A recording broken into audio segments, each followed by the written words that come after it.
person was dying, their hands started to swell, their faces swell, their ankles, and you knew that this person is assigned. I'm not sure what the cause of this was. They had typhus. A lot of people had typhus. We couldn't drink water, not in Auschwitz, anywhere. Water was very dangerous. You couldn't drink water because that made you very sick and you died. But once these people had these swellings, we knew this is their death sentence. And naturally, we stayed away from water all along. And so we got these packages, but it made us very sick because we were supposed to do this very, very carefully. And so you can't eat cheese and chocolate when you didn't have anything in your stomach of nourishment. And a lot of people died from these packages.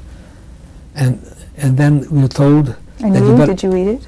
Well, I can't remember. I mean, I may have gotten sick, probably ate them, but there were also Russian prisoners of war in the same camp. And you were told better hide it because the Russians are going to take it away from you. And they did. They came around, and somehow they were more powerful, stronger. Maybe they were under better conditions.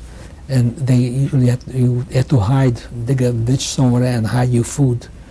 And did I eat all my food? I can't remember what I'm told the dishes, and there was rumor we were going to be taken to Switzerland. And here we're expecting to go to Switzerland. I mean, this is crazy. You know, I said, what is this?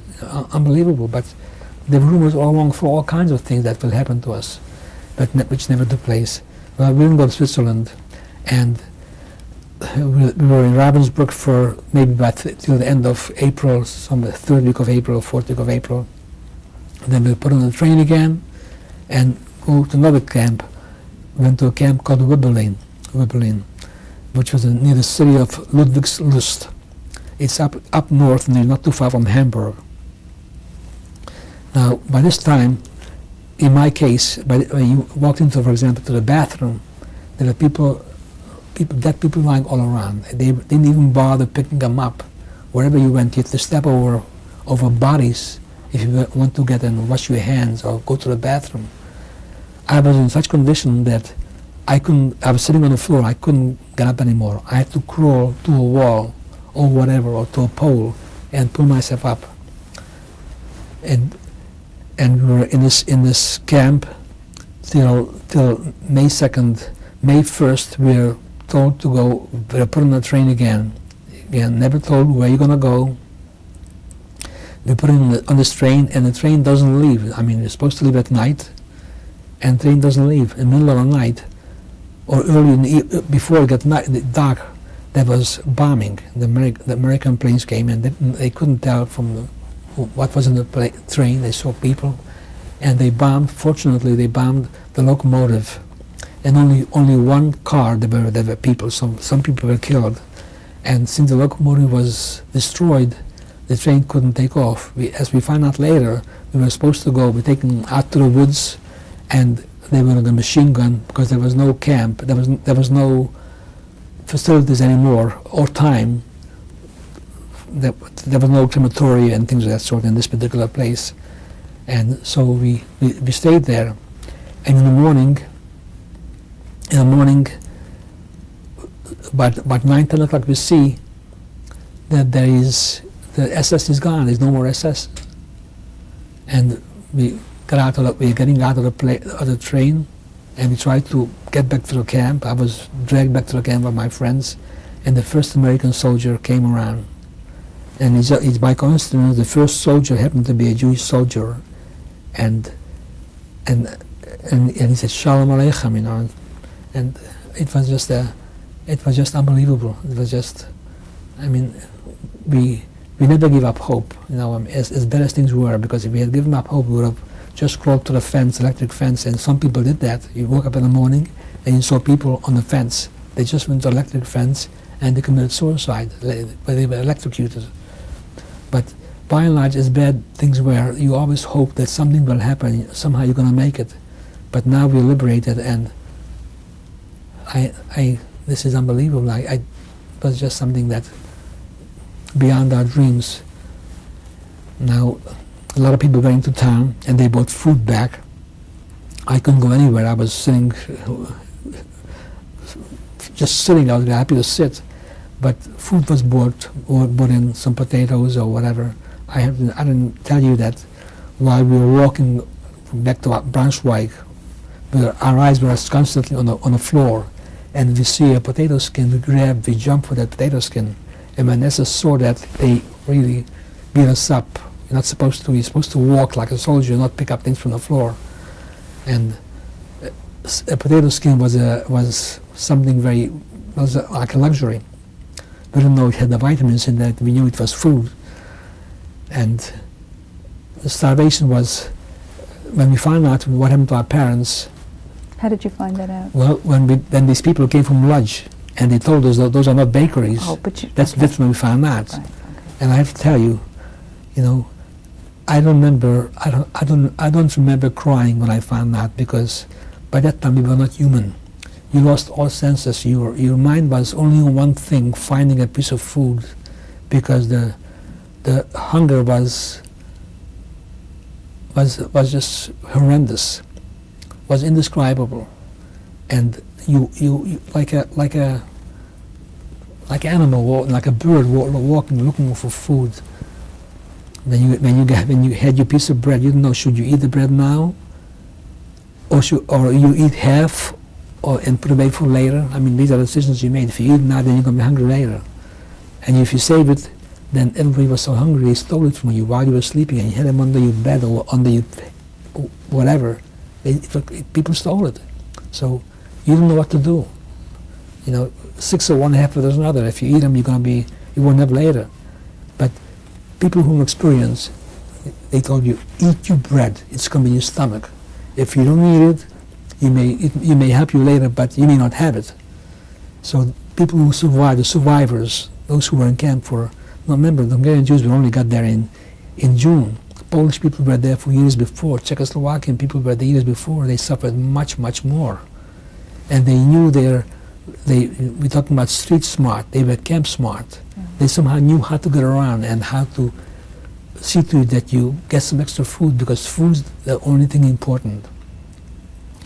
And so when the Americans liberated the camp? Americans liberated, we were taken by truck. I mean, myself, my friends, because all of us were more or less in the same condition. And you were all still together? Yes, we stuck together, yes. And this too was probably one of the reasons that we survived, because we had somebody. I mean, although we made other friends also, but primarily our friends from our hometown, we stuck together.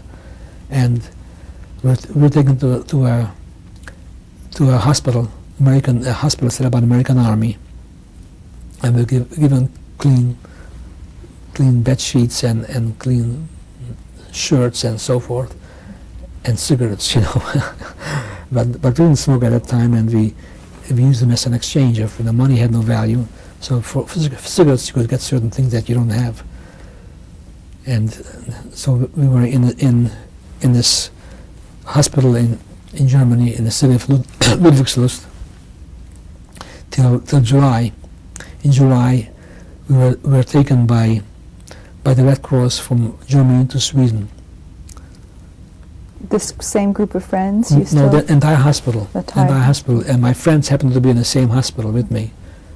And I was in Sweden from July of 1945 till January 1947. And the Swedish people were extremely, extremely nice. From 45 to 47? Yes, January 47. Okay. I came to this country in 1947, so I was there from July to 47. We were in different. I had tuberculosis, and I was in a sanatorium with different places in Sweden. In those days there was no cure, there was no medication for sanatorium. Did I understand? No. There was no, so it only consisted of rest and fresh air, and I got better. And that's what. But the people when we got to Sweden, they were put into a quarantine because we came all kind of sicknesses from Germany, and after quarantine we were in different cities in Sweden. But you were there for a year and a half. Yes. And what we have done was there were people from Palestine who set up schools, because again, we were all mostly young people. Those who were taken to Sweden were mostly young people.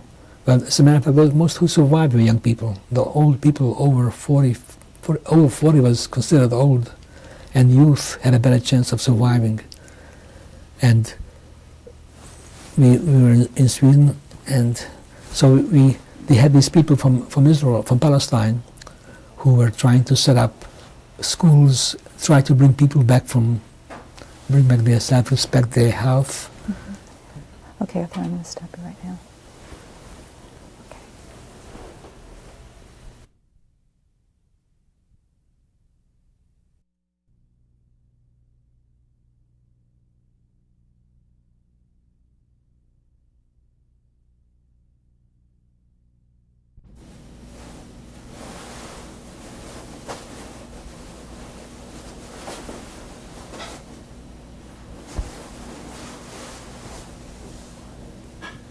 This is tape number 6. Today is January 14th, 1996. My name is Judith Ehrenfeld, and I am interviewing Mr. Arthur Rubin.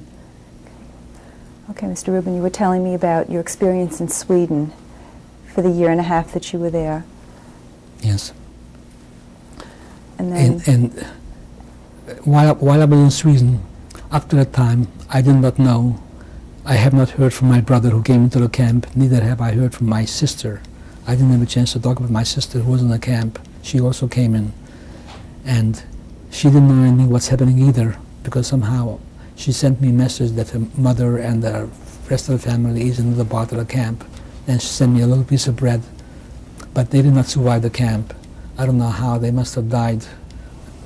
Again, I spent much time thinking of how have they died. They came in but died abandoned in the camp. Was they died from starvation or from cold weather or from freezing, or under what conditions, when, how did they die? And when the war was over, I almost knew that they probably did not survive, because most of the people did not survive. My sister was a very sensitive, fine person. She was not that strong. She was not a fighter. She was a very kind person. But while I'm in Sweden, I found that my father is alive. My father was alive. And the way that happened was, the Swedish Red Cross broadcasted names of people who were in Sweden, and somebody told my father who had a radio that I heard that one of your sons is alive, and that's how he knew that I'm alive. And there was a soldier who was in the British Army from as part of the Palestinian Army, who came back to search for his parents. And since there was no correspondence, no mail correspondence between Hungary or other countries, my father gave me a letter that he could mail once he gets to the Western countries, to England, to mail it to Sweden, to the Red Cross, to be given to me, that he's alive, and I should go to Palestine. Don't come back to Hungary. We're going to meet in Palestine. And so, as it happened, I had an uncle and an aunt who lived in the United States. Palestine was blockaded. Israel was not in existence yet. You couldn't go to Israel, and my uncle sent me tickets to go to the United States as a student. I didn't have immigration quotas to come to the United States. And so I came to this country in January 1947. I think it was January 13th when I arrived in the United States from Sweden. I came as a student on a temporary visa. When I came to the United States, since I didn't have I came as a stateless person, meaning I have no place to go back, they took me to Ellis Island, and I was kept there for 4 years until I was able to... For how long? For 4 days. For 4 days, until I was able to get a passport from the Hungarian consulate, saying that if I have to go back, I can go back after 1 year to Hungary. Mm-hmm. And I came as a student to study here. But while I was here in that first year, this was under President Harry Truman's administration, they enacted the law allowing 100,000 aliens who are in this country to remain here on a permanent basis. So that's how I remained in this country. And I was put into a school. I stayed with my uncle and aunt who lived in Brooklyn on weekends, but throughout the week I was in a school in a yeshiva in Brooklyn. It was, and then later I changed to another school, and it was not an easy time for me to adjust. After a while I lived in furnished apartments I had a furnished room with families where I only slept there. I ate in cafeterias or restaurants, and my friends that I had were still in Sweden. They're not here at that time with me, and it was a very difficult adjustment because up to this time I was with people all my own situation. There were people who were in camp who lost their families, and we were all more or less on the same level. Now I'm in a normal situation where the families and children have parents and homes, and I didn't have any of those things, and I felt very much out of place. It was a difficult adjustment. I had all kinds of dreams, about the United States. But as time went by, things have improved. Eventually, I sent papers for my father. My father came here. By the way, my father remarried in Hungary. He just couldn't take care of himself, and that was also a very difficult period for me to adjust to my father's wife, because I felt very close to my mother, and I'm not surprised my father married. I understand it quite well, but nevertheless, it took time for me to adjust to my father's second wife, and eventually I went to school here. I went to high school. I went to school at night, and I saved some money. In the summertime, I used to go to the mountains, work in different hotels in the Catskill Mountains as a busboy or waiter, and saved up some money. And then my father came. He worked in different places, and we bought a chicken farm, and we had that for a while in South Jersey, in the Vineland area. But then in the interim, since I was already an alien, I was not a citizen, I was an alien, the Korean War broke out, and I was drafted in the Army. And I was in the Army for 2 years. I went through basic training in Georgia, Camp Stewart, Georgia, and I was in the Washington, D.C. area for about 8, 9 months, 10 months. Then I was shipped back to Germany. I was back in Germany from 1952, early part around February 52 to October 52. And then I came back to the United States. I did not go back to the chicken farm because it was not very successful, and we couldn't make a living on a farm. So I stayed in New York. I went to school and I became a designer. I went to a Fashion Institute of Technology at night while I was working during the day, and I became a designer and merchandiser, and that's what I have been doing ever since that time. And this country was really good to me. How did you meet Barbara? I met my wife Barbara at a dance in 1956, and we got married. We got married in 1956, same year, and I'm very fortunate to have a very lovely wife, very good wife, with three great children. My oldest daughter is Esty. She happens to be a dentist. My second daughter, a very fine young lady, Sharon. She's a great wife, mother, and she has, by training, has a MSW. She's a social worker, very devoted, likes her work. And my son, my only son, the youngest one, is Jeffrey. Hebrew name is Pinchas, named after my grandfather. He's a lawyer. He was a assistant DA for 5 years. He has just changed jobs, and now he's working for a firm.